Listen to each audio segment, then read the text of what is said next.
আসসালামু আলাইকুম। আমি সুইটি আক্তার, ট্রমা নার্সিং কলেজের ডিপ্লোমা ইন মিডওয়াইফারি 2023-24 বর্ষের একজন শিক্ষার্থী।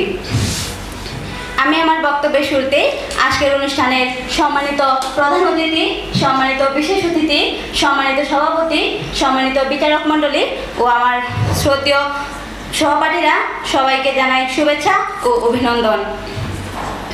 সবাইকে অসংখ্য ধন্যবাদ আজকের এই মঞ্চে আমাকে বক্তব্য প্রদানের সুযোগ করে দেওয়ার জন্য। বক্তব্য চলছে এবং আজকের বক্তব্যের বিষয়বস্তু নির্ধারণ করা হয়েছে চিকিৎসা সেবায় নার্সদের ভূমিকা। শুরুতেই নার্স মানে কি তা সংজ্ঞায়িত করব।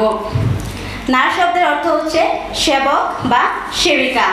নার্স হচ্ছে একজন প্রশিক্ষিত ব্যক্তি যিনি কোনো দেশ বা সংস্থার নিকট সার্টিফিকেট পেয়ে মানব সেবায় নিজেকে নিয়োজিত রাখেন। মিডওয়াইফারি রিপোর্টে দেখা যায় একজন রোগীকে সুস্থ করতে চিকিৎসকের পাশে থেকে সর্বোচ্চ আন্তরিকতাভাবে সেবা দিয়ে থাকেন একজন নার্স। 24 ঘন্টা তারা রোগীর সেবায় নিয়োজিত থাকেন। নার্সরা হাসপাতালে যন্ত্রণাকাতর রোগীর একমাত্র ভরসা। ওষুধ খাওয়ানো থেকে শুরু করে রোগীর সার্বিক তত্ত্বাবধানে থাকেন একজন নার্স। নার্সরা হলেন স্বাস্থ্যসেবার খাতে মেরুদণ্ড। অধিকাংশ ক্ষেত্রেই যে কোনো রোগী হসপিটালে গেলে সবার প্রথমে একজন নার্সের সাথে যোগাযোগ করেন। একজন নার্সই তাদের সাথে যোগাযোগ করেন, কথা বলেন এবং তাদের লক্ষণগুলো পরীক্ষা নিরীক্ষা করেন।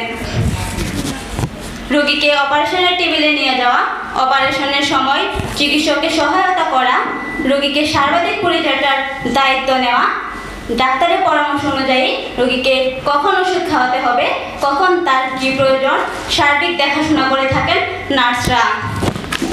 একজন নার্স হাসপাতালের রোগীকে সেবা প্রদান করে থাকেন।